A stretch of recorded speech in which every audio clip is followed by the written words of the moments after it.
So it's been no secret that Kenyon Martin Jr. for the Houston Rockets has been pretty much balling lately off the bench, and this game especially against the Blazers, that basically solidified that reasoning. And for that alone, I think he should be able to be a starter, and he's been a high energy player off the bench, providing some great floor spacing while also being able to finish around the rim and play some great interior and perimeter defense. And honestly, Martin has been one of the brighter spots for this young Rockets team and should be viewed as a valuable piece moving forward. But before we get into the video, I'd appreciate if you guys drop a like, subscribe to the channel. We got a Rockets video today.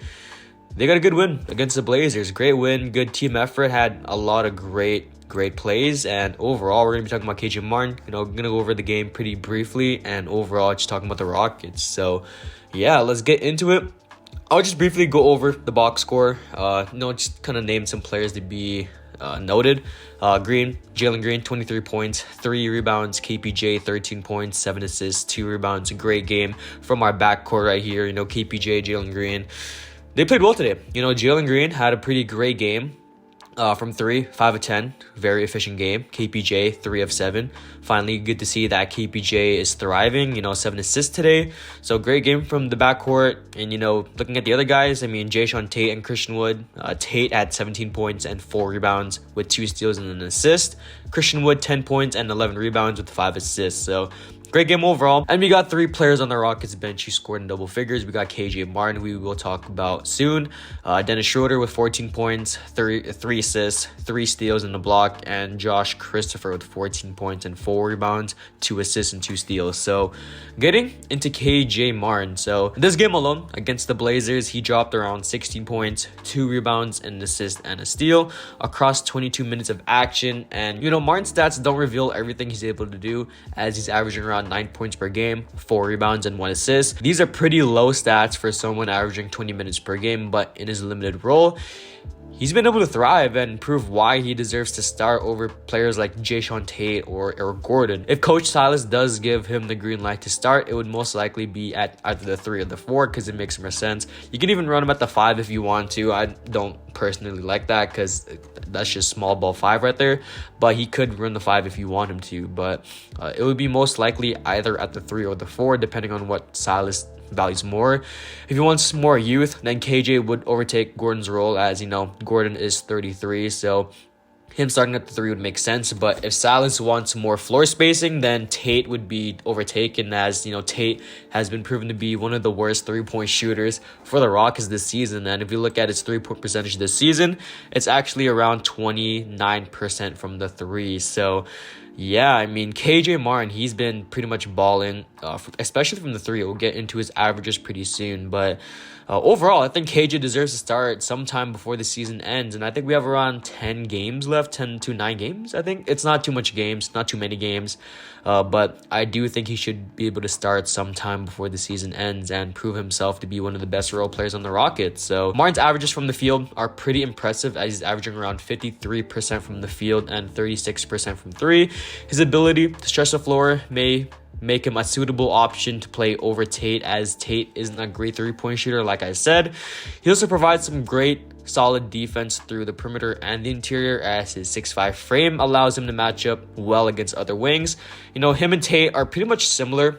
The one thing, obviously, the difference is 3-point shooting, and Jae'Sean Tate's a left-hander. Also, Tate plays more rugged and KJ plays a little bit more smoother. So, their games are kind of similar, and, starting them both together would be pretty interesting. The one downside to that is that, consistency on offense would be pretty much horrible.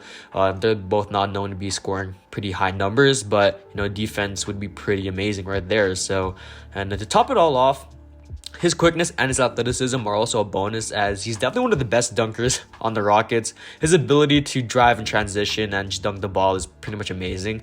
And he's only 21 years old too, so he has a lot of time to grow and develop his game. I don't know, man. Martin, he has a lot of things to prove, and I think moving forward, I think he could be a starting caliber player for this Rockets team. With Christian Wood and Jae'Sean Tate both being 26 years old, KPJ, Jalen Green being pretty young, KJ being 21. I think this could be a good mix of vets and young players, and moving Jae'Sean Martin to the starting 3 would be the most optimal, because Gordon, as good as he is, he's starting to get up there in age, so he's gonna start regressing pretty soon. I think he already is, if I'm being real with you. But overall, I think KJ KJ could be the viable option of the three moving forward, especially if the Rockets decide to make a run for the championship. So although Martin has a ton of upside and potential to his game, he's still very much lacking in a ton of places. His inconsistency on offense is a huge issue. Like I said at the beginning of the video, he isn't going to be someone that's going to score a high volume of shots and, score at a high level. But, he is going to contribute at least, 10 points, 9 points around there, maybe even like 5 points. But he is going to bring 100% energy every game. That's the one real thing about his game, is that he's going to be a high energy player. So honestly, his inconsistency on offense, his ability to not score over 10 points some games is pretty baffling, because I think he could be a player that scores maybe like 11 and 8. I wouldn't say 8 rebounds, probably like 11 and 5 rebounds, I want to say. He could be that type of player. But with Silas and his system and the way he runs things, I don't think he's going to be able to thrive. With Silas running some vets, Dennis Schroeder played heavy minutes tonight. He played a lot of Christian Wood today, a lot of Jae'Sean Tate. And with Steven Silas still here, I don't think he's going to run KJ Martin over at least 25 minutes. Last year, around the end of the year, he actually got a lot more run because, the Rockets were pretty much injured. And as a starter, he actually was pretty great. I don't have the stats of when he was a starter, but it was something around like 20 points per game as a starter, like 18 points per game. It was amazing. So bringing in someone like that on the Rockets, starting lineup would be absolutely amazing. And honestly, I think he does still have a lot of things to fix, like ball handling and screens could use a lot of work. He does run a lot of dribble handoffs for KPJ and Green, and the screens sometimes aren't really that firm or not that viable to use because it's pretty much a half-ass screen. So 250-pound player, 6'5", he could bulk up a little bit. I wouldn't say too much because he's actually not that bad, but bulking up is pretty much great for everyone. But yeah, he has a small frame for someone that's playing the power forward position. That's mainly his role. I would honestly start him at the 3, like I said before, but Silas likes to run him at the 4. So a lot of times he gets rejected at the rim trying to dunk over players either in transition or in the paint. That's really just a huge issue for him because I think he needs to slow down the game. I think the game is still coming a little bit too fast for him. So, slow down the game, just slow the pace and just, get the ball to the point guard, run the pick and roll. I think he can run the pick and roll pretty well too. Last season with Kelly Olynyk, it was actually amazing to see him and Olynyk run the pick and roll as well as they did. So, looking at it, other things, court vision and his awareness on the court are also some things he can iron out. But, that's something you don't need to really worry about. His playmaking is decent, but not on a Nikola Jokic level or a KPJ level.